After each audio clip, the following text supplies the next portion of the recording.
This morning when I woke up, I looked outside and it was raining. And I was very disappointed, but I was quickly able to come inside and look around and see other things that I could do. And then it struck me, in this way, nature is our teacher. On a rainy day, we sit inside and we might be bummed out that we've lost the sunshine.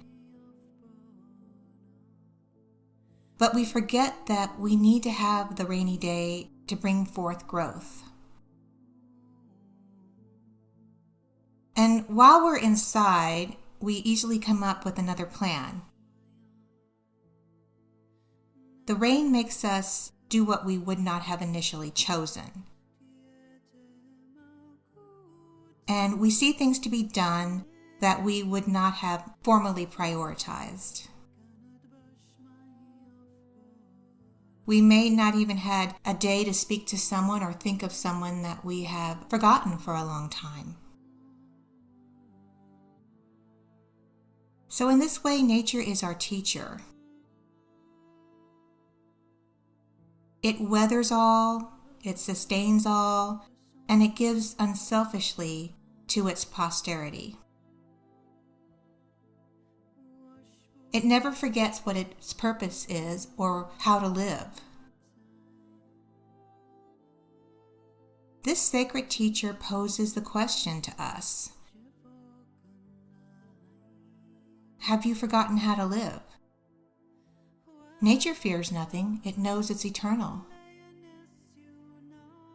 It knows it has a glorious recycle.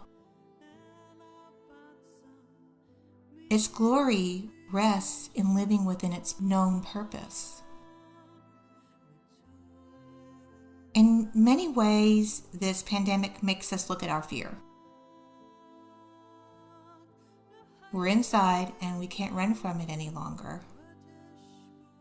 Fear has been our symbiotic companion. We have coexisted with this companion for so long that we no longer see it anymore. And fear actually is like the asymptomatic carrier. It spreads to all of us with minimal effort on its part. And all fear requires is that we all agree in one consciousness that this is the way it is. So just as the rainy day is needed to bring forth growth, sometimes we need to step away from the busyness of life and go into ourselves. And the shut-in causes us to choose how we see ourselves in the world. And even more importantly, the world we have chosen to see. We can be like the rain in many ways. We have the ability to create newness and wash away what is no longer needed.